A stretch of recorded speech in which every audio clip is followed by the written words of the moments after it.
The chisel bit deep into pine heartwood, each stroke deliberate, measured the only conversation Thomas Brennan permitted himself these 3 years since cholera took everything.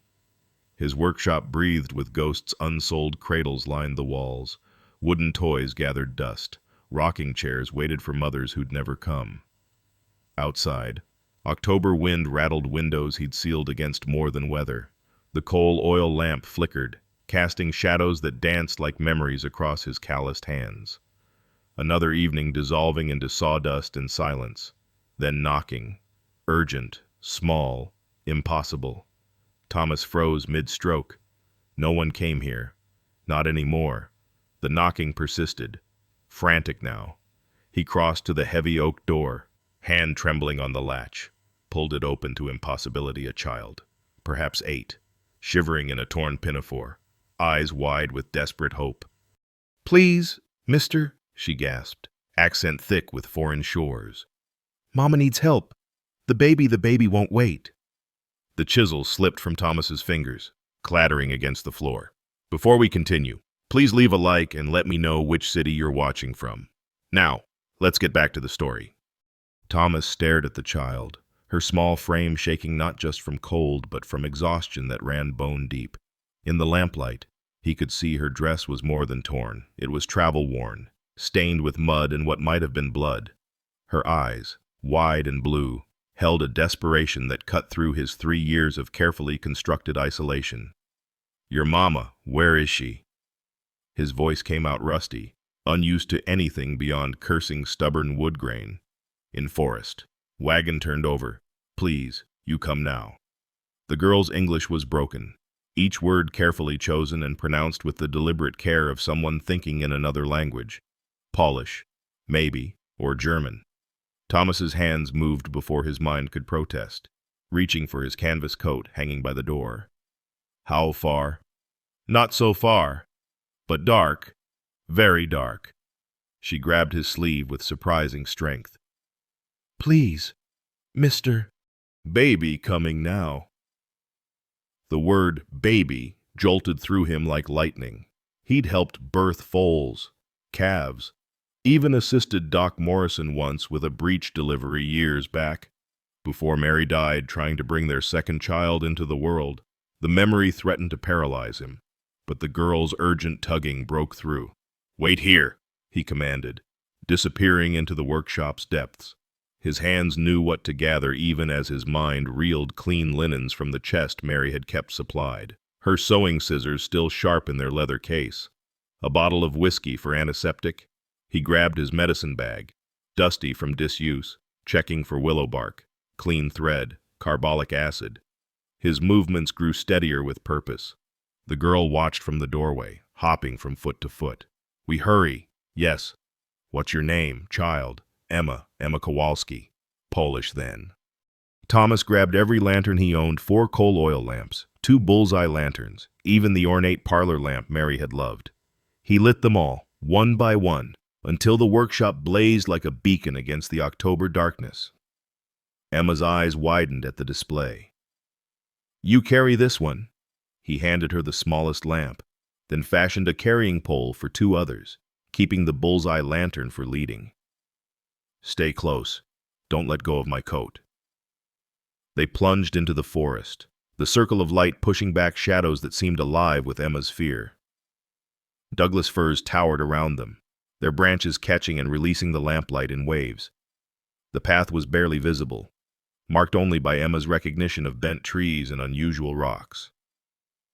"Tell me about your mama," Thomas said, needing information and sensing the child needed distraction from the darkness pressing in. "Mama is Anna." "We come from Chicago. Before that, from Poland. Papa died in Colorado, in Silver Mine. Cave fell down." Her voice caught but steadied. "Mama said we go to Oregon, to cousin's farm. But wagon wheel broke yesterday. Then axle. Then Mama's pains started." They'd been traveling alone, a woman and child, crossing hostile territory with winter approaching. The foolishness of it staggered him, but desperation made people attempt the impossible. He knew that intimately. "How old is your mama?" 28 years. I am 8. Baby will be American baby. Mama says, free baby. The pride in her voice twisted something in Thomas's chest. They climbed a steep rise, Emma suddenly pointing ahead. There, see. At first, Thomas saw nothing beyond the lantern's reach. Then a glint of metal. Canvas ghostly white among the trees. The wagon lay on its side in a shallow ravine. One wheel spun off entirely. The axle snapped clean through. How it had gotten this far off the main trail, he couldn't fathom. A cry rose from beneath the tilted wagon bed, not quite scream, not quite moan, but something primal that made his steps quicken. Emma broke free, running ahead with her lamp held high. Mama, Mama, I brought help.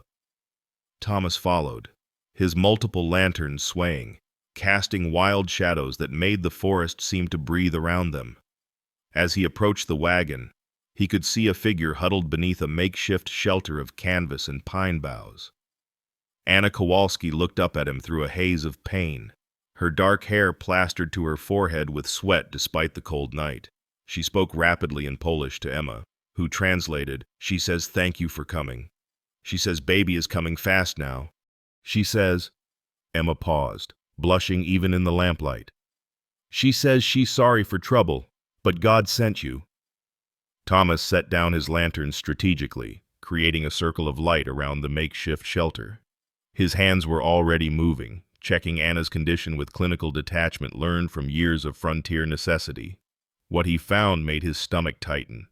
The baby was indeed coming, but Anna was weakening, her pulse too rapid, her skin too cold. Emma, he said, forcing his voice to stay calm, I need you to be very brave and very helpful. Can you do that? The girl nodded solemnly, her small face set with determination that belonged on someone 3 times her age. Good girl. Hold these lanterns steady. We're going to help your mama bring this baby safely into the world. As he began preparing the makeshift birthing space, Thomas found himself praying for the first time in 3 years not to the God who'd taken his family, but to whatever force had sent this child to his door. Let him remember enough. Let his hands be steady enough. Let this night end with life, not death. The forest held its breath around them, the lanterns pushing back more than darkness. They pushed back the past, making room for whatever was struggling to be born. Thomas surveyed the overturned wagon with a practiced eye, his mind already calculating. The canvas top, though torn in places, could be salvaged. The wagon bed, tilted at its precarious angle, actually provided a natural windbreak. He'd need to work fast. Anna's contractions were coming closer now, maybe 5 minutes apart. Emma, set those lanterns in a circle around us, he instructed, pulling his knife from his belt. We need to see everything clearly. The child obeyed without question, her small hands steady despite the circumstances. Thomas cut the canvas free from the wagon frame, noting the quality of the material these people had invested everything in this journey. He dragged fallen pine branches closer, their needles still green and aromatic, creating a framework against which he could secure the canvas. Anna moaned, a deep sound that seemed to rise from the earth itself. She spoke in Polish, her hands clutching at the blanket beneath her. Mama says baby coming too fast, Emma translated, her voice tight with fear. She says it not like when I was born, something different. Thomas's hands stilled for just a moment. Different could mean many things, most of them dangerous. He forced himself to continue working, lashing the canvas to the pine branches with rope from the wagon supplies, creating a small enclosed space that would hold warmth and keep out the worst of the wind. Tell your mama she's doing fine, Doe, he said, spreading the clean muslin sheets he'd brought over a bed of pine needles. Tell her I've done this before. It wasn't entirely a lie. He'd been there when Mary delivered their first, little James, who'd lived just 3 years before the cholera took him. And he'd held Mary's hand through the long, terrible hours when their second child came too early, too small, never drawing breath. The midwife, Mrs. Henley, had let him stay, had even taught him things: how to check dilation, how to feel for the baby's position. how to know when something was going wrong. Anna cried out again, louder this time, and Thomas moved to her side. In the lamplight, he could see her face clearly younger than he'd first thought, with the kind of beauty that came from strength rather than softness. Her dark eyes found his, wide with pain and fear. "I need to examine you," he said slowly, demonstrating with gestures when Emma struggled to translate the medical terms. Anna nodded, beyond modesty now, beyond anything but the ancient imperative of birth. What he found made him work to keep his expression neutral. The baby was coming, yes, but Anna was barely dilated enough. This would be a long labor, and she was already exhausted from whatever ordeal had brought them to this ravine. "Emma, in my bag, there's a packet marked with a tree willow bark. We need to make tea." He showed her how to use the small amount of water they had, heating it in a tin cup over a candle flame. "It will help with the pain." While Emma worked, Anna grabbed his arm, her fingers surprisingly strong. She spoke in halting English, each word an effort. "My husband. He promised land. Oregon. His cousin have farm." She stopped, panting through another contraction. When it passed, she continued. "Was lie. No cousin, no farm. We find out in Colorado. Then mine collapse. Jan died." "Save your strength," Thomas said, but Anna shook her head. "You must know. If I die." "You're not going to die." "If I die, Emma must not go to orphan house. Please. You good man. I see in your eyes. You lose someone too." The accuracy of her observation stunned him. Before he could respond, another contraction seized her, this one lasting longer, drawing from her a cry that echoed off the surrounding trees. Emma rushed over with the willow bark tea, her eyes bright with tears she wouldn't let fall. "Mama, drink. Please. Mama." As Anna sipped the bitter tea, Emma began to sing, her voice small but pure in the night air. The Polish lullaby was hauntingly beautiful, something about stars and angels and dreams of morning. Thomas found himself thinking of Mary's voice, humming to James when he was colicky, the same melodies she'd hummed while pregnant with their second child. "Your wife," Anna said suddenly, as if reading his thoughts. "She die in birthing." "After," Thomas said quietly. "Childbed fever. The baby never lived." Anna's hand found his again, this time in comfort rather than need. "Then you understand. Why I must not leave Emma alone. You won't. We're going to get through this." He checked her again as another contraction built. Progress, but slow. The baby's head was positioned correctly, at least, but Anna was tiring fast. He remembered Mrs. Henley's words about difficult births. Sometimes the body needed help remembering what to do. "Anna, when the next pain comes, I want you to push down into it, not away from it, like you're diving into deep water." Emma translated, and Anna nodded. The next contraction came like a wave, and Anna bore down, her face contorting with effort. Thomas counted, remembering the midwife's rhythm, coaching her through it. "Good. That's good. Rest now. Emma, wipe your mama's face with this cloth." They fell into a patterned contraction, pushing, rest. Emma sang between the pains, her voice growing hoarse. Thomas found himself adding his own humming, an old hymn Mary had loved. The lanterns flickered around them, creating a sacred circle in the wilderness.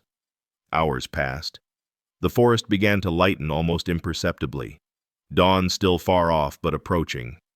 Anna grew weaker with each contraction, her pushes less effective. Thomas made a decision, remembering something else Mrs. Henley had shown him. Sometimes a baby needed guidance. "Anna, I'm going to help the baby. It might hurt more for a moment, but it will speed things up." She nodded, too exhausted for words.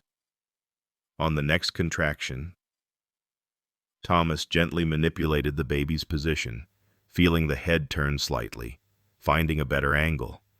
Anna screamed, a raw sound that sent birds fleeing from nearby trees. But it worked. Suddenly, progress. The baby's head crowned, dark hair visible in the lamplight. "I see your baby!" Emma cried, forgetting her fear in wonder. "Mama, the baby's coming." Anna found strength she didn't know she had, bearing down with primal determination. Thomas's hands, steady now, guided the small head as it emerged. One more push for the shoulders, the hardest part, and then, in a rush of fluid and blood and life, the baby slid into his waiting hands. For a moment, silence. The forest held its breath. The baby was so small, so still, covered in vernix and blood. Thomas's heart stopped, memory crashing over him. Another baby, another silence, another devastating stillness. Then, as his fingers cleared the tiny mouth and nose, as he rubbed the narrow chest with rough muslin, the baby gasped and cried. A thin, reedy wail that was the most beautiful sound Thomas had heard in 3 years. "It's a boy," he said, his voice breaking. "You have a son, Anna." Emma burst into tears, laughing and crying at once, translating for her mother who was reaching for her baby with trembling arms. Thomas placed the infant on Anna's chest, covering them both with blankets, his hands performing the necessary tasks, tying off the cord with boiled thread, delivering the afterbirth, checking for excessive bleeding while his heart cracked open like spring ice on a frozen river. The sun's first rays touched the top of the eastern peaks, painting them gold. In the circle of lantern light, a small miracle breathed and cried and lived. Anna looked up at Thomas with eyes full of gratitude and something else, recognition of a soul returned from the dead. "Tomasz," she whispered. "His name is Tomasz, after you." "Thomas!" He wanted to protest, to explain he didn't deserve such honor, but Emma was already clapping her hands with joy, and the baby little Tomasz was rooting for his first meal, and the morning was breaking full of promise he'd forgotten existed. The baby's cries had settled into small whimpers, his mouth working against Anna's breast, instinct guiding him to his first meal. Thomas watched for a moment, ensuring the latch was good, before turning his attention to the more practical matters that couldn't wait. The afterbirth had come cleanly, which was a blessing, but Anna was still bleeding more than he liked. "Emma," he said gently, "I need you to be my assistant now. Can you bring me the cleanest water you can find? There's a stream, I can hear it running just beyond those rocks." The girl nodded eagerly, glad for something to do. She grabbed the tin bucket from the wagon supplies and one of the smaller lanterns, though dawn was breaking properly now, painting the forest in shades of gray and gold. "Don't go far," he called after her. "Stay where you can see the lanterns."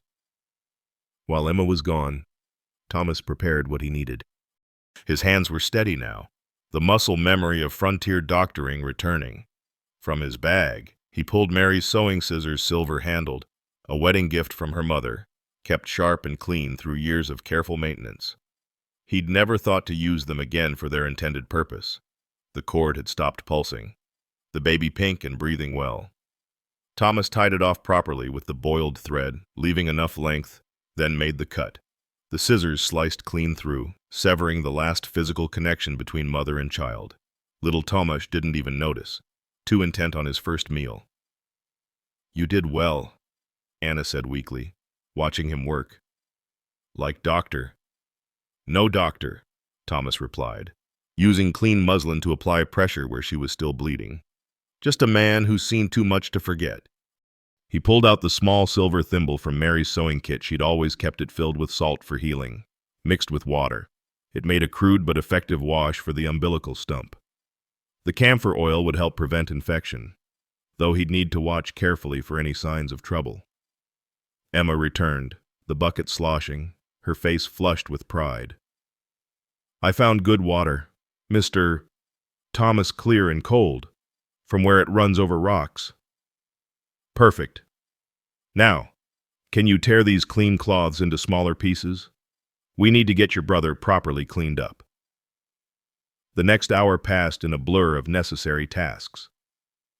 Thomas heated water over the candle flame, making it warm enough for comfort, but not so hot as to harm delicate skin. With infinite care, he cleaned the baby, marveling at the tiny fingers that gripped his thumb with surprising strength. The vernix, that white protective coating, he left mostly alone, Mrs. Henley had taught him it was nature's own protection against the harsh world. Emma watched everything with rapt attention, helping where she could, holding her brother while Thomas fashioned a proper swaddling from the flannel receiving blanket he'd brought. It had been meant for James's younger sibling, sewn by Mary in those hopeful months before everything went wrong. Now it wrapped another child, another chance at life. "He's so small," Emma whispered, touching her brother's cheek with one tentative finger. "Was I ever so small?" "All babies start small," Thomas said. "But they grow. You'll see. Soon enough, he'll be running after you, wanting to do everything his big sister does." Anna managed a weak smile at that, though Thomas noticed she was growing paler. When he checked her pulse, it was too rapid, her skin too warm despite the cool morning air. He'd seen this before the start of childbed fever, the very thing that had taken Mary. He kept his expression neutral as he prepared the blue cohosh tea, adding extra willow bark for the fever he could feel building. Anna needed proper care, clean surroundings, warmth, and rest, none of which this forest ravine could provide. "Emma, help your mother drink this. Small sips." While the girl tended to her mother, Thomas made a decision that would have been unthinkable just hours ago. His cabin was only 2 miles back, but it might as well have been 20 given Anna's condition. She couldn't walk, and the wagon was beyond repair. He stood, surveying their makeshift camp in the growing daylight. His draft horses were strong Belgians, capable of pulling enormous loads. If he could fashion a travois, native style, using the wagon poles and canvas. "Mr. Thomas?" Emma's voice was small, frightened. "Mama's shaking." He turned to find Anna in the grip of chills, her teeth chattering despite the blankets piled on her. The fever was climbing faster than expected. Thomas knelt beside her, feeling her forehead burning hot despite the shaking. "Anna, listen to me. I need to get you somewhere warm and clean. My cabin isn't far, but you have to help me. Can you hold on for a little while longer?" She nodded, though her eyes were growing glassy. "For children. Always for children." Thomas worked with desperate efficiency. Using rope and canvas from the wagon, he created a crude but serviceable travois. The hand-sewn diapers from the wagon supplies, clearly made with hope and love for this baby, he packed carefully along with what few possessions seemed essential. A wooden box caught his eye, painted with Polish folk designs.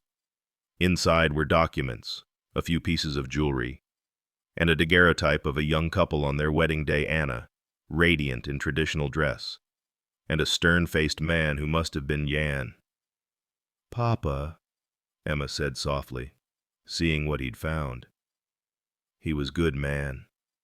Just believed too much in promises. Thomas packed the box carefully. These remnants of a life, a family's history, deserved respect. As he worked, the baby began crying again. That healthy wail that meant hunger and life and future. Anna tried to nurse him, but she was weakening, her milk not yet fully come in. "We need to move now," Thomas said, making his voice commanding to cut through Anna's fevered haze. "Emma, you'll carry your brother. I'll carry your mother to the travois." It took all his strength to lift Anna, her body limp with exhaustion and fever. She weighed so little. Weeks of hard travel and poor food had left her thin as winter branches. He settled her on the travois as gently as possible, securing her with ropes that wouldn't bind, but would keep her safe. Emma stood ready, her brother held with the competence of a girl who'd probably helped with neighbors' babies back in Chicago or the old country. The baby was quiet now, alert, his dark eyes taking in this strange new world he'd been born into. "We're going to my home," Thomas told them both, taking up the makeshift harness he'd created for himself. Without the horses, which would need to be retrieved later, he would pull the travois himself. "It's warm there, and safe. We'll get your mother well." As they began the journey, the sun fully crested the mountains, flooding the forest with golden light. Birds began their morning chorus, and somewhere in the distance, Thomas could hear the everyday sounds of the world waking up, unaware that in this small corner of the wilderness, everything had changed. He pulled steadily, his muscles remembering years of hard labor, while Emma walked alongside, singing softly to keep the baby calm. Every few hundred yards, he stopped to check on Anna, giving her sips of water, wiping her fevered brow. She was delirious now, mumbling in Polish, occasionally crying out for her dead husband. "Will Mama die?" Emma asked during one of these stops, her voice steady despite the fear in her eyes. Thomas looked at this brave child, forced to grow up too fast, carrying responsibilities no 8-year-old should bear. He thought of all the comforting lies he could tell. Instead, he gave her the truth she deserved. "Not if I can help it. Your mama is strong. She brought you all this way. Brought your brother safely into the world. Now it's our turn to be strong for her." Emma nodded, shifting the baby in her arms. "Then we be strong." As they resumed their journey, Thomas felt something shift inside his chest, a door long barred cracking open. These weren't his responsibility, weren't his family, but in the golden morning light, pulling this makeshift travois toward his empty home, he realized that perhaps responsibility and family were choices as much as circumstances. Perhaps second chances came in unexpected packages, delivered by desperate children at midnight, born in forest ravines at dawn. The cabin came into view through the trees, and for the first time in 3 years, Thomas Brennan was glad to be bringing people home. The cabin stood solid against the morning sky, its log walls weathered silver gray, the cedar shingle roof Thomas had repaired just last month, keeping it watertight against autumn rains. As they approached, he saw it through strangers' eyes, not the tomb he'd made of it, but a substantial home, built with care and meant to shelter a family. The front porch Mary had insisted on, where she'd planned to watch their children play, stood empty but welcoming. "Is this your house?" Emma asked, wonder creeping into her exhausted voice. "It's big as the foreman's house at the mine." "It's just a cabin," Thomas said, though he felt a flicker of pride he hadn't experienced in years. He'd built most of it himself, with help from neighbors during those hopeful days when the future seemed assured. 2 bedrooms, a main room with a proper stone fireplace, a kitchen with a real stove instead of just a hearth. Mary had called it their castle in the pines. He pulled the travois to the porch steps, then carefully lifted Anna. Her fever had climbed during the journey, and she was barely conscious, mumbling fragments of prayers in Polish. The baby began crying again, hungry and sensing the distress around him. "Emma, can you open the door? It's not locked." Who would he lock it against? He'd driven away anyone who might visit with 3 years of deliberate isolation. The door swung open on well-oiled hinges, revealing the main room. Dust motes danced in the morning light, streaming through windows that needed cleaning. But the space was orderly, almost militarily neat, the habit of a man with too much time and too little purpose. "This way," he said, carrying Anna toward the back bedroom, the one that had been meant for children. He'd closed it off 2 years ago, unable to bear the emptiness. Now he shouldered the door open, revealing a space frozen in time. The rope bed frame stood ready, its intricate knotwork still tight. Mary had been particular about that bed, insisting on a proper straw-tick mattress instead of corn husks, claiming their children deserved comfort. The mattress had been aired just before she died, then never touched again. A porcelain pitcher and basin set, painted with tiny blue flowers, sat on the washstand. Everything waited under a thin layer of dust, as if the room had been holding its breath. Thomas laid Anna gently on the bed, her weight barely denting the mattress. Emma followed with the baby, her eyes taking in everything the rag rug Mary had braided, the curtains she'd sewn with tiny embroidered birds along the edges, the small bookshelf in the corner holding primers and fairy tale collections. "It's beautiful," Emma whispered, "like a real home." The words stung and soothed simultaneously. Thomas busied himself with practical matters, lighting the kerosene heater that stood in the corner, another of Mary's insistences, claiming no child of hers would shiver through winter nights. Soon warmth began seeping into the room. Combat the October chill. "I need to tend your mother's fever," he said, pulling the jar of honey from his supplies. Mixed with water and a touch of whiskey, it would help fight infection while being gentle enough for her weakened state. "Can you manage the baby while I work?" Emma nodded, already settling into the wooden rocking chair beside the bed, the one Thomas had made while Mary was pregnant with James, carved with twining vines along the arms and back. The girl looked impossibly small in it, but she held her brother with practiced ease, humming the Polish lullaby that seemed to calm him. Thomas worked methodically, using cool cloths to bring down Anna's fever, checking her bleeding, which had thankfully slowed, and forcing small sips of willow bark tea between her chapped lips. She responded slightly, her eyes focusing briefly on his face. "Safe," she whispered. "You're safe. You're in my home. Rest now." She nodded, sinking back into fevered sleep. Thomas watched her breathing, counting the rhythm, noting the flush across her cheeks that spoke of infection taking hold despite his efforts. She needed more than he could provide: proper medicine, a real doctor's knowledge. But for now, this would have to do. "Mr. Thomas?" Emma's voice was small. "Tomasz is hungry again, but Mama can't." He looked at the baby, who was indeed rooting desperately, his small fists waving in frustration. Anna was too weak to nurse properly, and her milk wouldn't fully come in for another day or two. They needed an alternative. "Wait here," he said, heading to the kitchen. In the pantry, he found what he was looking for: a can of Eagle brand condensed milk, bought months ago for no reason he could name. Perhaps some part of him had always hoped for exactly this, a chance to be needed again. He mixed it carefully with boiled water, cooling it to the right temperature, then dipped a clean cloth in the mixture. "Let him suck on this," he instructed Emma. "It's not as good as mother's milk, but it will keep him satisfied until she's stronger." The baby latched onto the cloth eagerly, his tiny body relaxing as he got nourishment. Emma smiled for the first time since Thomas had met her, a real smile that transformed her worried face into that of the child she should be allowed to be. "Can I explore your house?" she asked once the baby was settled. "I'll be careful."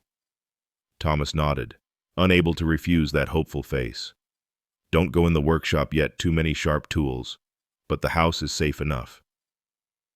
He stayed with Anna and the baby while Emma wandered, her footsteps pattering overhead as she discovered the loft, then moving through the main room. He heard her exclaim softly at something, then go quiet. After a few minutes, she appeared in the doorway, holding something in her hands.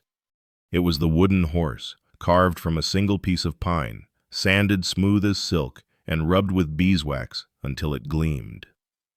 Thomas had made it for James's 3rd birthday, spending weeks getting every detail right: the flowing mane, the proud arch of the neck, the tiny horseshoes etched on each hoof. After the cholera, he'd packed it away with all of James's things, but somehow it had migrated to the shelf by the fireplace. "Did you make this?" Emma asked, her fingers tracing the carved muscles, the delicate ears. "Yes." The word came out rougher than intended. "It's beautiful. The most beautiful toy I've ever seen." She looked up at him, those wise too-soon eyes reading more than he'd intended to reveal. "Was it for your little boy?" Thomas could only nod, his throat too tight for words. Emma walked over to him, still holding the horse carefully, as if it were made of spun glass instead of sturdy pine. "Would he mind if I played with it? Just careful like, I think. I think toys get sad when children don't play with them."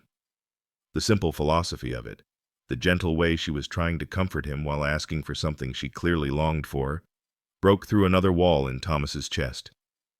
"I think he'd like that. His name was James. He loved horses." "I'll take good care of it," Emma promised solemnly. "Maybe when Tomasz is bigger, he can play too." Before Thomas could respond, they heard movement from outside his draft horses. Duke and Duchess had wandered home from the forest where he'd left them that morning. They stood at the paddock gate, whinnying for their breakfast, magnificent even after a night of freedom. "I need to tend the horses, then go back for your wagon," Thomas said. "Can you watch your mother and brother?" Emma nodded, already settling back in the rocking chair, the wooden horse placed carefully on the bedside table where she could see it. "I'm good at watching. Mama says I'm her best helper." Thomas left them there, the morning sun now fully warming the room through the eastern window. As he headed to the barn, he could hear Emma talking softly to her brother, mixing Polish endearments with English words, already beginning to teach him about this new world they'd found. The horses greeted him with their usual enthusiasm, and he fell into the familiar routine of feeding and grooming. But his mind stayed in that back bedroom, where a small family was fighting to survive, where toys were coming alive again under a child's touch, where his carefully maintained emptiness was being filled with unexpected life. After settling the horses, he hitched them to the work wagon they'd needed to retrieve anything salvageable from the wreck. But first, he returned to the house. Finding Emma had discovered the kitchen and was attempting to make tea with the complex-looking stove. "Let me show you," he said, guiding her through the process of feeding the firebox, adjusting the damper, setting the kettle just right on the cooking surface. This was Mary's pride, a real Acme Royal stove, shipped all the way from St. Louis. "Mary was your wife?" "Yes." "She had good taste," Emma said matter-of-factly. "Mama would love this kitchen. She cooked in restaurant in Chicago, before Papa. She knows 100 recipes." They prepared a simple meal together, porridge with honey, sourdough biscuits from the batch Thomas had made 2 days ago, preserved berries from the summer's picking. Emma carried a tray to her mother, coaxing her to take a few bites between fevered sleeps. The baby continued to thrive on the milk mixture, his color good, his grip strong. As afternoon stretched toward evening, Anna woke more fully.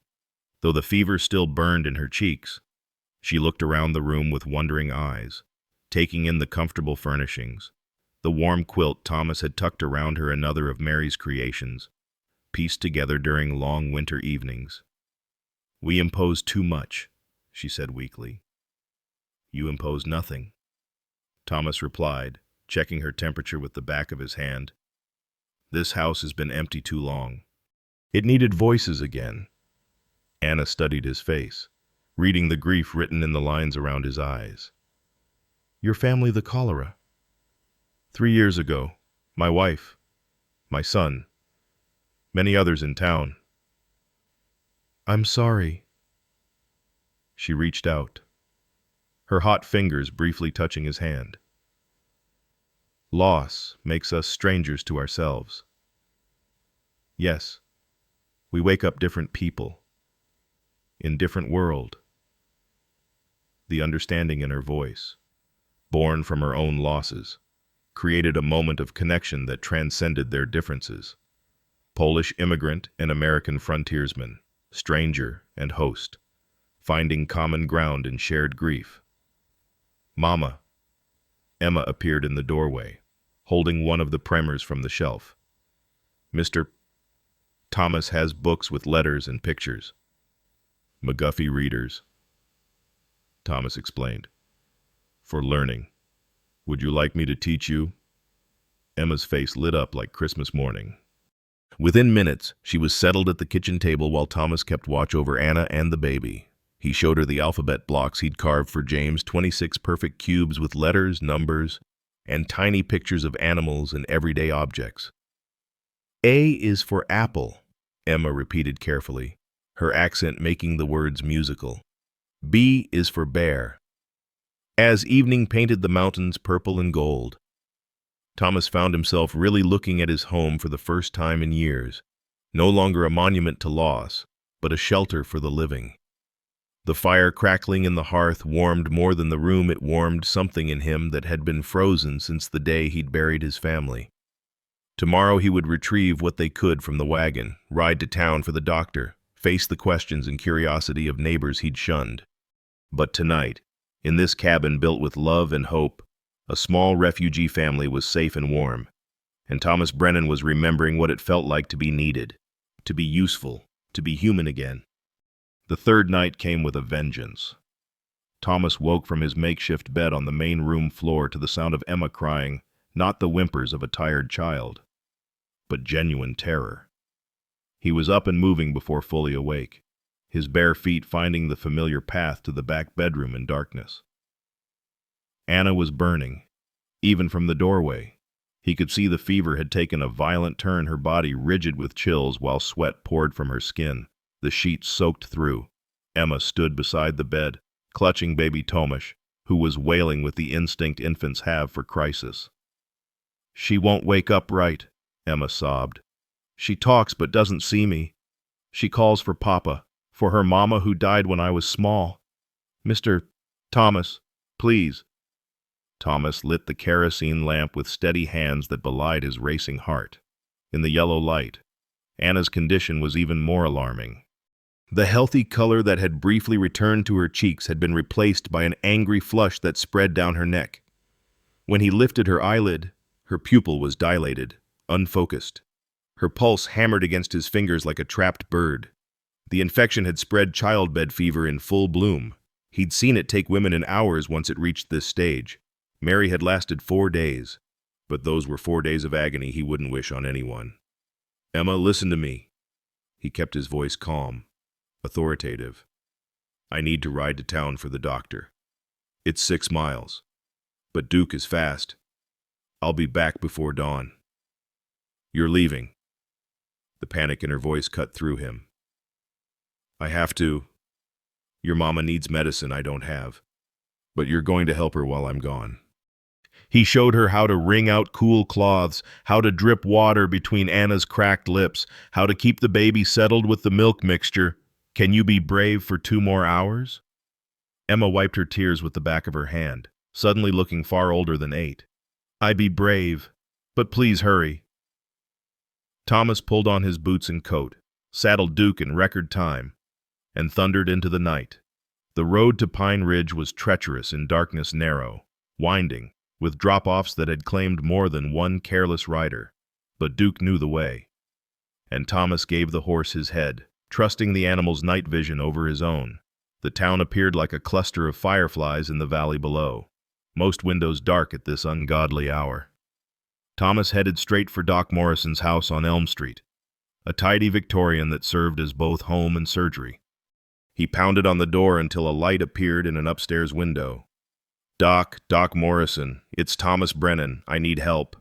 The window opened, and the doctor's grizzled head appeared, nightcap askew. "Brennan, that you? Good Lord, man. I thought you died up on that mountain. There's a woman childbed fever bad. She delivered in the forest 3 days ago. She might be dying." That changed everything. Doc Morrison disappeared from the window, and within minutes the door opened. The doctor stood there fully dressed, medical bag in hand, already reaching for his coat.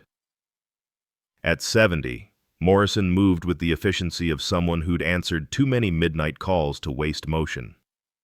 "How high's the fever?" "Burning, delirious, pulse too fast to count properly, bleeding. Was heavy, now stopped.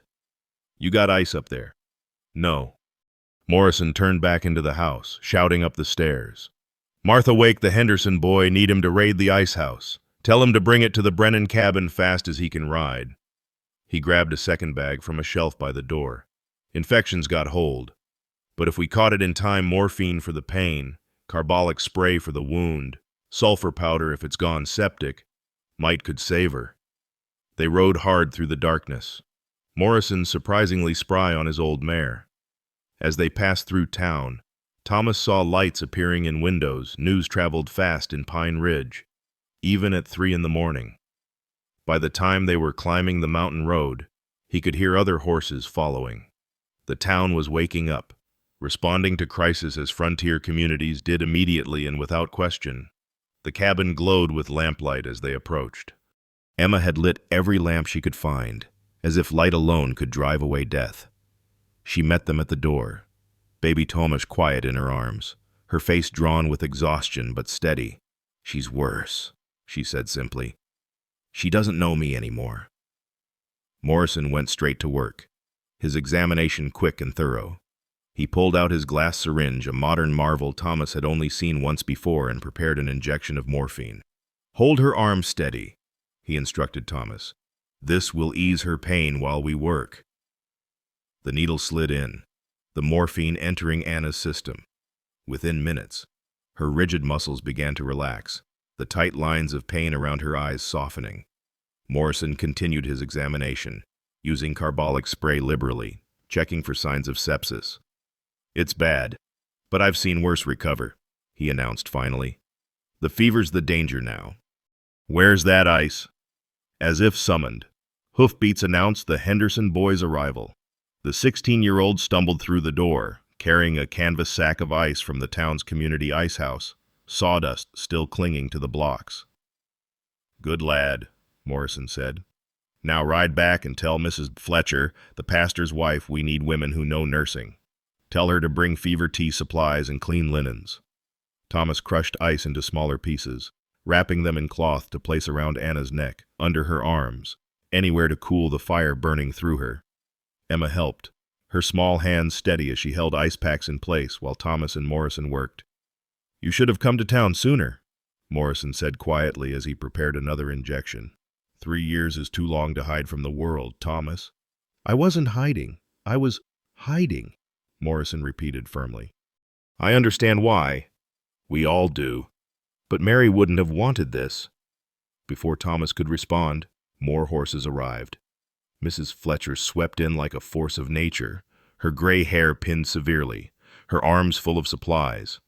Behind her came 2 other women, Mrs. Chen from the laundry, whose knowledge of herbs was legendary, and young Sarah Mills, whose own difficult birth last year had taught her the ways of nursing. "Thomas Brennan," Mrs. Fletcher said, her tone suggesting 3 years of stored disapproval. "You look terrible. When did you last eat properly?" Never mind, Sarah, get that stove going properly. Mrs. Chen, examine the patient. I'll organize the sick room." She turned to Emma, her stern face softening. "And who's this brave girl, this Emma Kowalski? Ma'am, this is my mama and my brother Tomasz. Polish. Are you good and hard-working people?" I knew several Polish families in Chicago before coming west.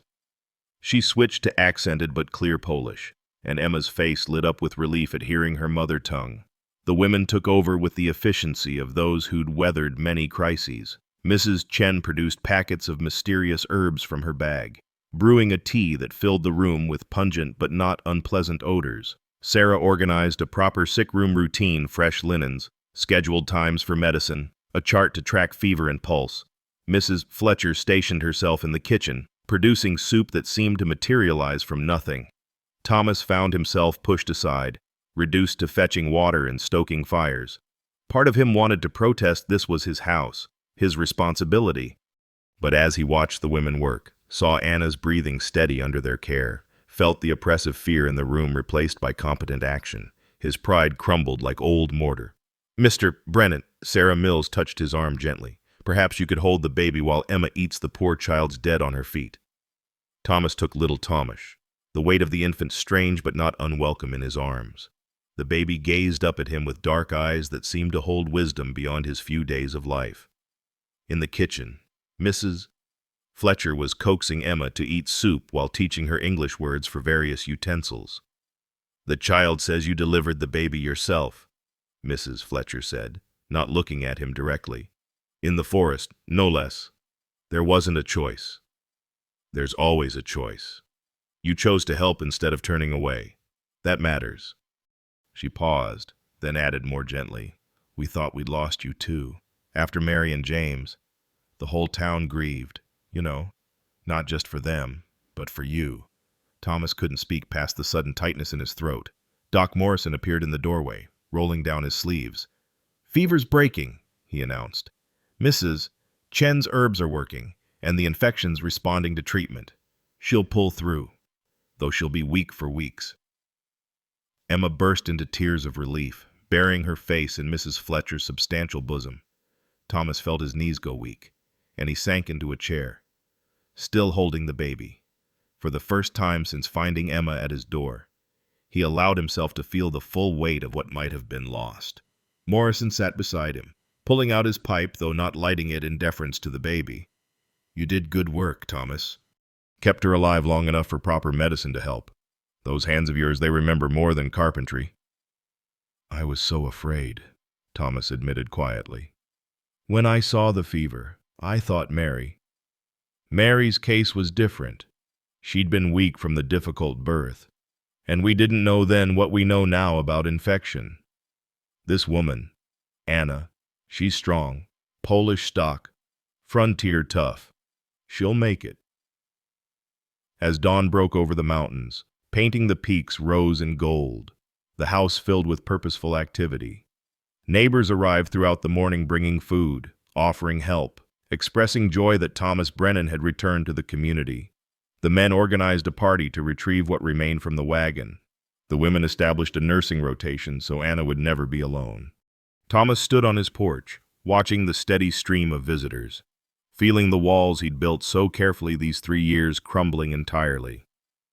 Emma stood beside him, the wooden horse clutched in one hand, her other hand slipping into his. "Mama's going to live," she said, a statement rather than a question. "Yes," Thomas said. "Thanks to the town. Thanks to everyone. Thanks to you first," Emma corrected. "You opened the door. Everything else came after." As if to confirm this wisdom, baby Tomasz stirred in Thomas's arms, yawning mightily before settling back to sleep. Inside, Anna's voice could be heard, weak but clear, speaking to Mrs. Chen in halting English. The fever had broken. The crisis had passed. But something else had broken too: Thomas's isolation, his self-imposed exile from humanity. It had taken a desperate child, a dying woman, and a newborn baby to crack him open. But now, surrounded by community he'd forgotten existed, he realized that perhaps breaking was just another word for healing. "Mr. Thomas," Emma tugged on his sleeve, "can you teach me more letters today? I want to write Mama's name." He looked down at this remarkable child who'd walked through darkness to save her family, who'd trusted a stranger with everything precious to her. "Yes," he said. "We'll write all your names. Every one." The morning of the 5th day dawned crisp and bright, with the particular clarity that October brings to the mountains. Thomas woke to an unfamiliar sound singing, not Emma's childish voice, but a woman's alto, weak but true, carrying a Polish melody through the thin walls. Anna was awake, truly awake, for the first time since the fever broke. He found her propped against pillows Mrs. Fletcher had brought from town, baby Tomasz nursing contentedly while Emma sat cross-legged on the bed, showing her mother the letters she'd learned. "Look, Mama, A, B, C, D, Mr. Thomas taught me, and I can write my name, EMMA. Anna's eyes found his in the doorway, and the gratitude in them was almost too much to bear. Her face was thin, hollowed by the ordeal, but her color was good, no longer the hectic flush of fever, but the gentle pink of returning health. "Mr. Brennan," she said, her English careful but clear. "Emma tells me you save us, both times.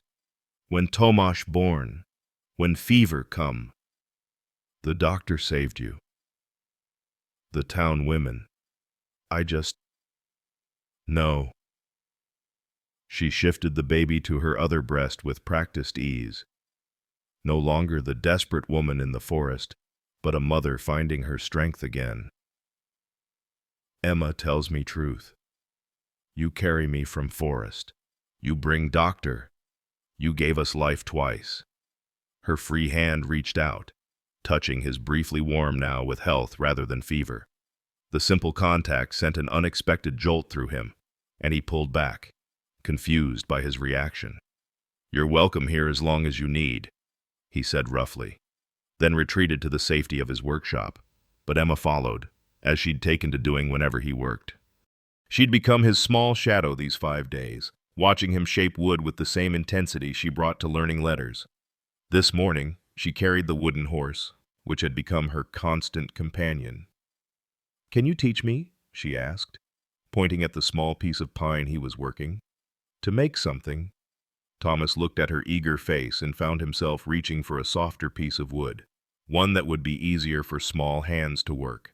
He selected a basic carving knife, its blade sharp but short, safer for a beginner. "We'll start with something simple," he said, sketching a star on the wood. 5 points. You follow the lines, always cutting away from yourself." Her tongue poked out in concentration as she worked, her grip awkward but determined. Thomas guided her hands at first, showing her the angle, the pressure, the way wood wants to split along its grain. The star that emerged was lopsided, 1 point significantly longer than the others, but Emma held it up with the pride of someone who'd created something from nothing. "It's for Mama," she declared. "For being brave." They worked in companionable silence for an hour before Anna appeared in the workshop doorway, wrapped in a shawl, leaning heavily on the frame. It was her first time out of bed for more than necessary moments, and the effort showed in the tremor of her legs. "You shouldn't be up," Thomas said, starting to rise, but Anna waved him back. "I need to see," she said, her eyes taking in the workshop, the tools arranged with mathematical precision, the half-finished furniture, the shelves of toys that had never found children. Her gaze lingered on a cradle in the corner, carved with climbing roses, polished to a mirror shine. "Your wife's?" she asked softly. "I made it when she was carrying our second child." Anna moved slowly into the space, her fingers trailing over the smooth wood of a child's chair, a rocking horse larger and more elaborate than the small one Emma carried, a dollhouse with real glass windows and tiny furniture inside. "You have gift," she said, "in Poland. Such work would make you rich man." "There's no riches in Pine Ridge, just getting by." "Getting by is riches sometimes," Anna said, sinking onto a bench Thomas had made years ago. "Emma, show Mama your star." Emma presented her creation proudly, and Anna exclaimed over it as if it were finest art. Watching them, Thomas felt something shift in his chest, a loosening of bands he hadn't realized were there. "Mrs. Fletcher tells me town needs seamstress," Anna said carefully. "She says mercantile owner, Mr. Paulson. His wife died last year. He needs help with store, has rooms upstairs empty." Thomas's hand stilled on his work. Of course, Anna would need employment, independence. It was natural, expected. So why did the thought of them leaving make his chest tight?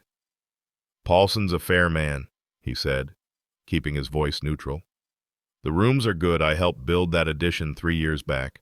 2 bedrooms, a sitting room, private entrance. It's kind offer," Anna continued, watching him carefully. "But I am not strong yet, and winter comes soon. Emma needs school." "Yes, but perhaps—" "Stay until spring," Thomas said quickly, too quickly. "The passes will be clear then. Travel easier if you still want to go to Oregon." Anna's eyes held his for a long moment. Oregon was Jan's dream. I don't know what is mine yet. That evening, with Anna strong enough to sit on the porch for a while, they watched the sunset paint the mountains purple and gold. Emma played in the yard, showing baby Tomasz the chickens that pecked around the kitchen garden, telling him their names in both Polish and English. "Emma says you lost wife and son to cholera," Anna said quietly. 3 years ago, along with a third of the town. "In Poland, we had cholera too. Took my parents, my sister, is why Jan wanted America New Start, healthy place for children." She pulled the shawl tighter. "He wasn't bad man, just believed too much in dreams." "Nothing wrong with dreams." "No, but dreams don't feed children. Dreams don't keep warm in winter." She paused, then added, "You don't dream anymore, I think." The observation was gentle but accurate. Thomas found himself telling her about those early days after the loss, the way he'd sealed himself away, created routine that held no room for hope or planning beyond the next piece of furniture, the next meal, the next empty sunrise. But now you have workshop full of children's things, Anna observed. So maybe part of you kept dreaming, even when you didn't know. As if to prove her point, Emma ran up to them, holding a chicken feather she'd found, asking Thomas if they could use it to make a pen for writing. Her enthusiasm was infectious, and soon Thomas was explaining how to cut a quill, how to mix ink from oak galls and iron salts, how his grandfather had taught him letters using just such a pen. Your teacher, Anna said, is gift too like woodworking? I'm just showing her things. Best teachers just show things, Anna replied. She watched Emma race back to show the feather to Thomas, who was beginning to fuss for his evening feeding. I need to ask something difficult. Thomas tensed, but Anna continued gently. If something happens to me, infection comes back, or other sickness, you would take them. Not to orphan house, but keep them. Nothing's going to happen to you. Please, I need to know they would be safe. Thomas looked at Emma, now sitting in the grass, seriously explaining to her baby brother the importance of proper penmanship. The idea of anything happening to these children who'd already lost so much was unbearable. They'd be safe, he said quietly. But you're going to be fine. You're getting stronger every day. Anna smiled, a real smile that transformed her thin face. Yes, stronger, Mrs. Fletcher brought Treadle's sewing machine today, asked if I could help with mending for the church donation box. I said yes. That's good. Keep your hands busy. She also brought this. Anna pulled out a seed catalog, its pages worn from many hands. Said you have greenhouse, built but never used. Said maybe in spring. I could help plant. Thomas had built the greenhouse for Mary, who'd dreamed of fresh vegetables year-round, flowers in winter. It stood behind the cabin, its glass panels intact but clouded with neglect. I wouldn't know where to start, he admitted.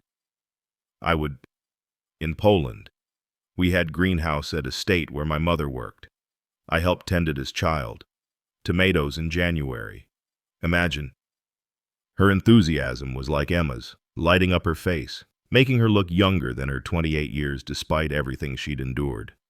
Thomas found himself imagining it, the greenhouse warm with steam and growth, Anna teaching Emma about plants while Thomas played at their feet.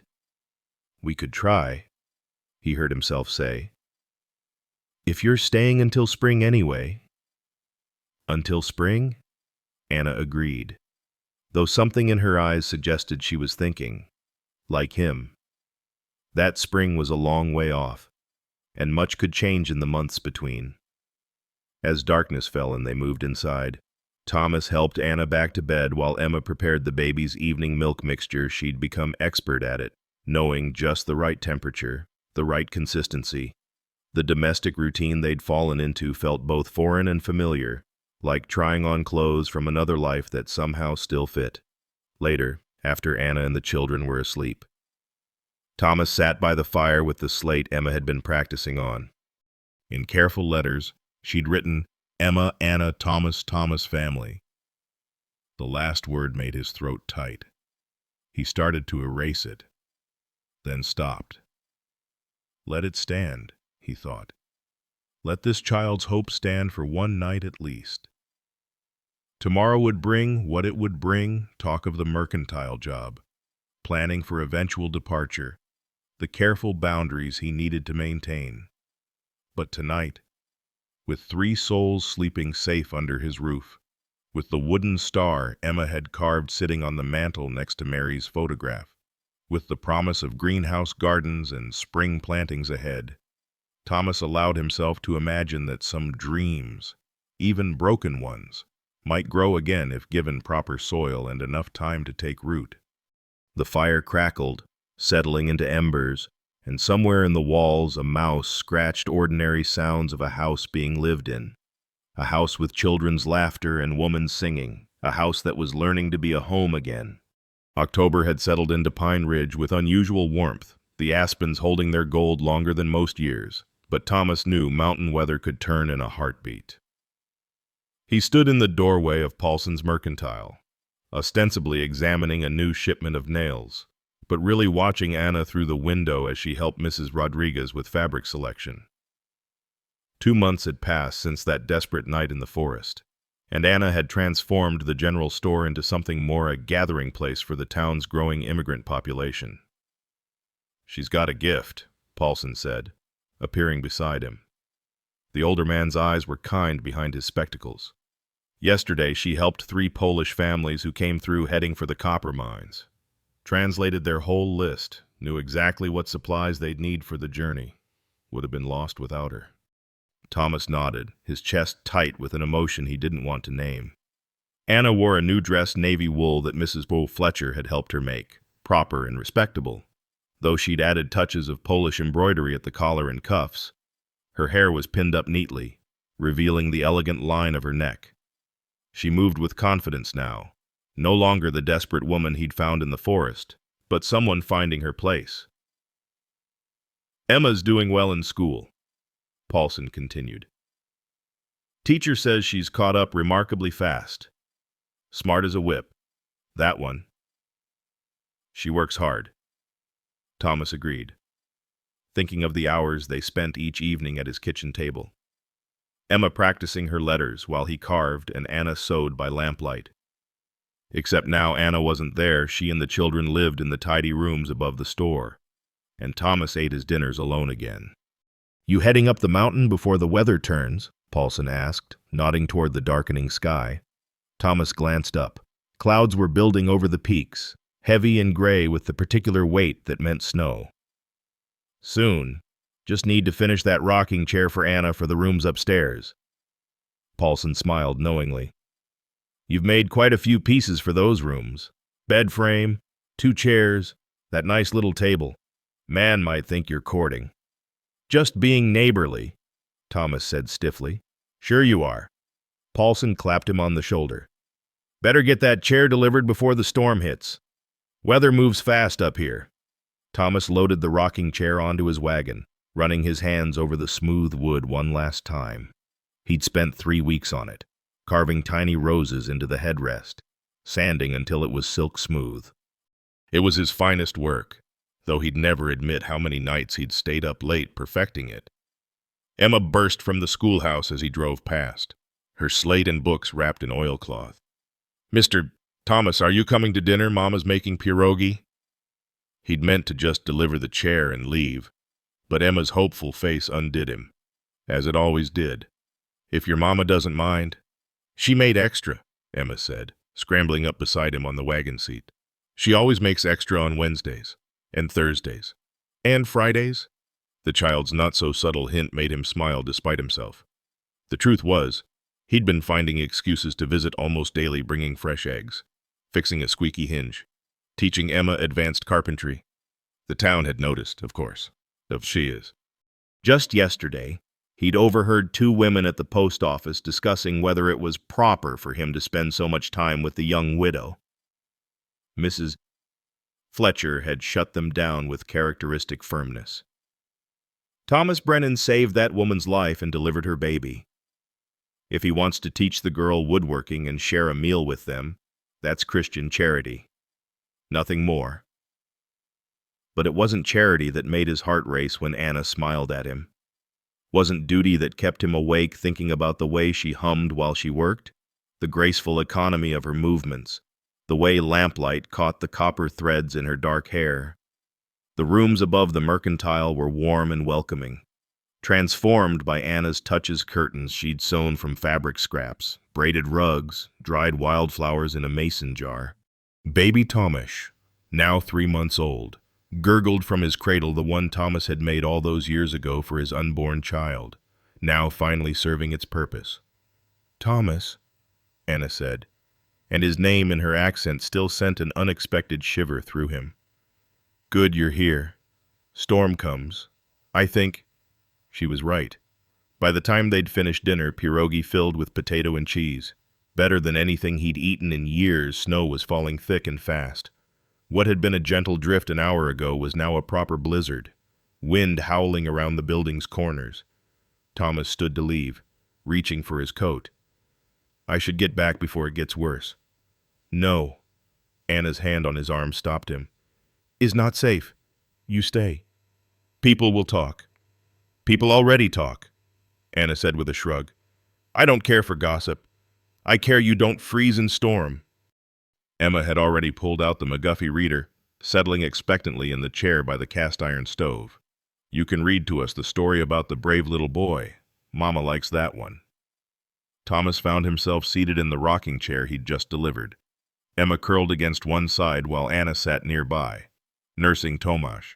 The domesticity of it, the warmth of the stove, the snow padding against the windows, the children safe and content made his chest ache with dangerous longing. He read about the brave little boy who saved his sister from drowning, Emma following along with her finger, sounding out the harder words. Anna had put aside her sewing to listen, her eyes soft in the lamplight. When Tomasz finished nursing, she rose to put him in his cradle, humming that Polish lullaby that had become as familiar to Thomas as his own breathing. Papa Thomas, what's this word? Emma asked, then froze, her face flushing red. I mean, Mr. Thomas, I'm sorry. The words hung in the air like suspended snowflakes. Papa Thomas. Thomas felt his throat close, remembering James's voice calling Papa as he ran to greet him each evening. He'd thought he'd never hear that word again. It's all right, he managed. What word were you asking about? But Emma had buried her face in her hands, embarrassed beyond speech. Anna crossed to her daughter, kneeling beside the chair. Emma is okay, she said gently. Mr. Thomas understands. Sometimes heart speaks before head thinks. I didn't mean... Emma's voice was muffled by her hands. Thomas set down the book, gently pulling Emma's hands away from her face. You can call me whatever feels right, little one. Words are just words. What matters is what's behind them. Emma threw her arms around his neck, hugging him with the fierce intensity of childhood emotion. Over her head, his eyes met Anna's, and what he saw there, gratitude, affection, and something deeper made him look away. The storm raged through the night. They made up a pallet for Thomas near the stove, but sleep eluded him. He could hear Anna moving in the next room, soothing Tomasz when he fussed, the old boards creaking under her feet. The sound was both torture and comfort the family he'd never have, so close he could hear them breathing. Near dawn, Anna appeared in the doorway, wrapped in a shawl. You don't sleep, she said.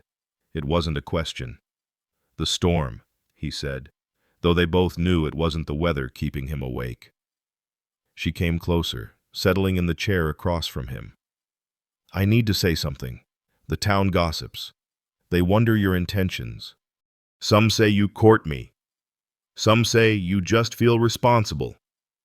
Anna, let me finish. In morning, when storm clears, you will ask me to marry you. Thomas's heart stopped. What? You will say it's for security, for children, for reputation. You will make it sound like business arrangement, and I will say no.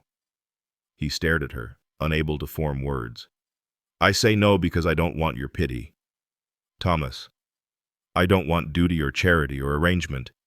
She leaned forward, her eyes intense in the dim light. My husband married me for practical reasons. I could cook, clean, give him children, help with immigration papers. It wasn't bad marriage, but it wasn't what I dreamed when I was a young girl reading poetry in Polish greenhouse. What did you dream? Thomas asked, his voice rough. Partnership. Someone who sees me, not just what I can do.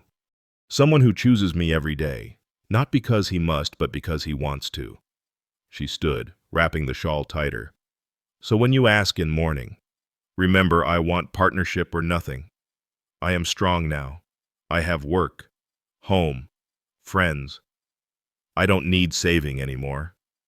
She disappeared back to her room, leaving Thomas alone with the dying fire and his tumbling thoughts. He'd been planning exactly what she'd predicted, a practical proposal, all logic and mutual benefit, protecting his heart while offering his protection. But Anna had seen through him, as she always did. When morning came, the storm had passed, leaving Pine Ridge buried under 2 feet of pristine snow. The sun emerged, turning the world into diamonds and crystal. Thomas helped dig out the doorway while Anna made breakfast, Emma chattering about building snowmen, the awkwardness of the night before forgotten in childhood's resilience, as he prepared to leave. Thomas stopped at the door. Anna was bouncing Tomasz, singing softly, the morning light making a halo of her hair. Emma was already outside, throwing snowballs at imaginary targets. "Anna," he began. She turned, waiting. He stopped, started again. "The greenhouse. Would you really help me restore it? Plant those January tomatoes." It wasn't what she'd expected. A smile, slow and warm, spread across her face. "Yes, we start with cleaning glass. Yes, make ready for spring planting." "That would be good," he said. "And Anna? When I do ask, and I will ask, but not today, it won't be from pity. That's a promise." She nodded, her eyes bright. "Then I wait for right question. Thomas Brennan." As he drove home through the sparkling snow, Emma's voice carried on the cold air, singing one of her Polish songs. The sound followed him up the mountain, and for the first time in 3 years, Thomas found himself humming along, preparing his heart for possibilities he'd thought were buried forever. The cabin, when he reached it, seemed too quiet, too empty. But through the window, he could see the greenhouse, its glass panels catching the light like promises. Come spring, it would be full of green growing things, tended by gentle hands, filled with children's wonder. But first, he had winter to get through, and a question to get right. Not a business arrangement, not charity, not duty, but the kind of question that came from a heart learning to beat again, from a man discovering that some storms don't destroy but clear the way for new growth. He picked up his carving knife and a fresh piece of pine. He had a ring to make, and this time, he'd take all winter if needed to get it perfect. The pine heartwood felt warm in Thomas's hands as he held it up to the lamplight, examining the grain that swirled like water, like wind, like the Polish melodies Anna hummed while she worked. 3 months he'd been carving this ring, starting over twice when the wood split, once when his knife slipped and marred what should have been smooth perfection. Now, on this March evening with spring's first whispers in the air, it was ready. He'd practiced his words 100 times, rehearsing in the workshop while Duke and Duchess munched hay in their stalls.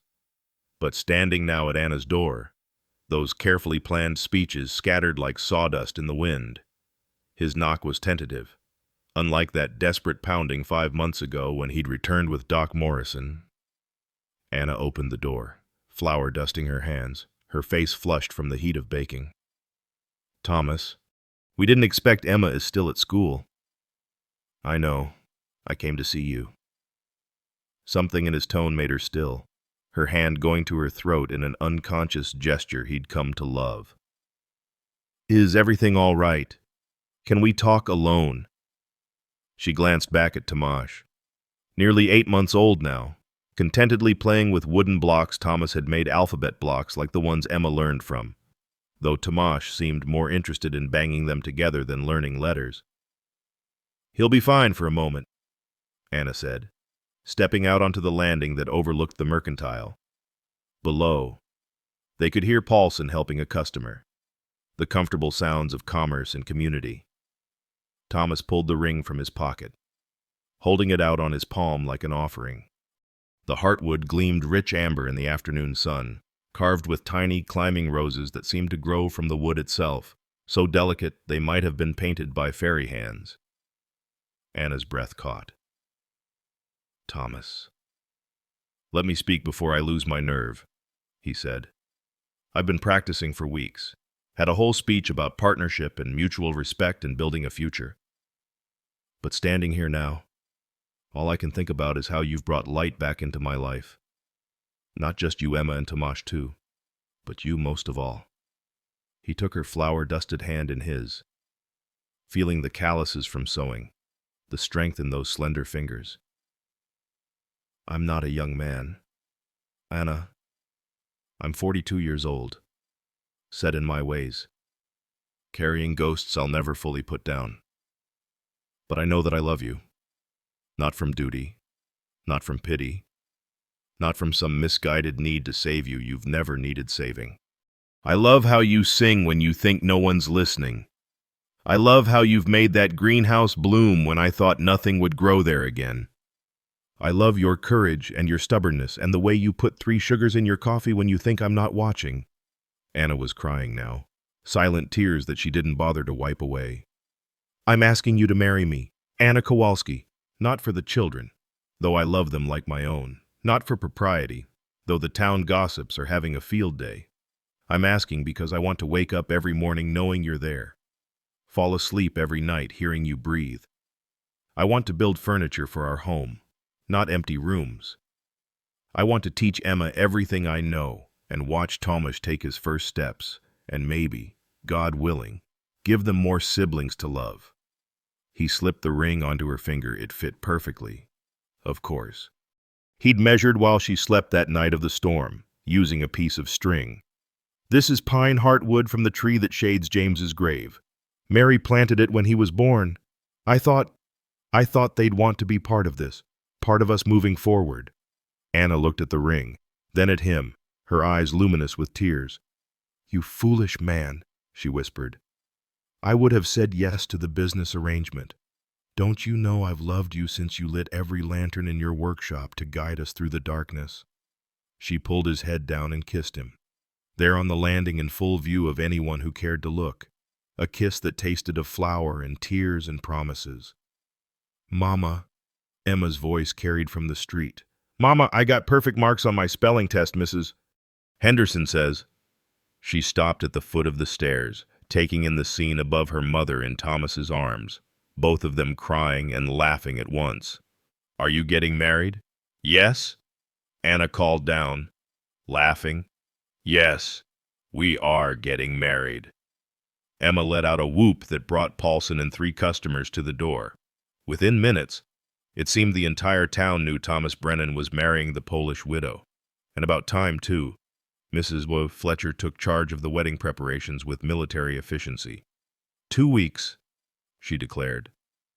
Any longer, and Anna will be showing. Thomas nearly choked on his coffee. Showing.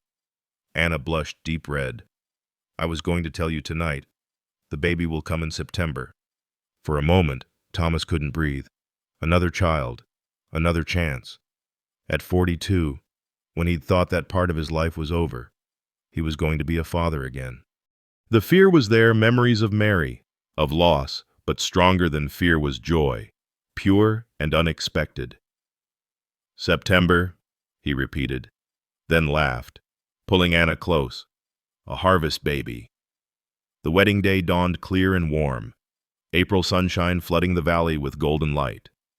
Thomas had spent the previous week transforming his workshop, clearing away the sawdust and shavings, polishing every surface until it gleamed. Mrs. Fletcher and the church women had hung white muslin from the rafters, and Emma had made paper flowers, hundreds of them, pink and white and pale yellow, strung on thread like the most delicate garlands. But it was the lanterns that transformed the space into something magical. Every lamp and lantern from that first night, plus dozens more borrowed from neighbors, blazed from every surface, hung from every beam. The workshop glowed like a cathedral of light, shadows banished to memory.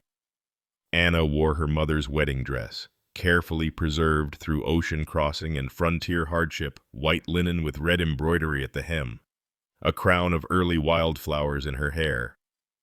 Emma fairly danced beside her in a new blue dress, scattering rose petals from Thomas's climbing roses, now blooming in the greenhouse. Tomasz, walking unsteadily but determinedly, carried the rings on a cushion Mrs. Chen had embroidered with Polish and American designs intertwined. Doc Morrison officiated, his voice carrying over the assembled crowd that had packed into the workshop. It seemed everyone in Pine Ridge had come to witness this resurrection of hope. Thomas barely heard the words, lost in Anna's eyes, in the miracle of this moment he'd never thought to have. Do you, Thomas, take this woman? I do, he said, the words coming from his soul. Do you, Anna, take this man? I do. Yes, always I do. The kiss was brief, appropriate. But Thomas felt it seal something more than marriage. It sealed his return to life, to community, to possibility. The celebration that followed filled the afternoon with music and laughter. Paulson had brought his fiddle, Mrs. Rodriguez her guitar, and Anna taught everyone Polish wedding dances that had them all laughing and stumbling. Emma sang, her voice clear and true, that same Polish lullaby that had echoed through the forest the night Tomasz was born. The baby himself, overwhelmed by the excitement, fell asleep in Thomas's arms, trusting and heavy. As evening painted the mountains purple, the guests gradually departed, leaving the new family alone in the lantern-lit workshop. Anna leaned against Thomas, tired but radiant, while Emma sprawled on the floor, playing with paper flowers. "We should go home," Anna said, and the word home on her lips was everything. "Wait," Thomas said. "One more thing." He led them to the corner of the workshop, where something stood covered in canvas.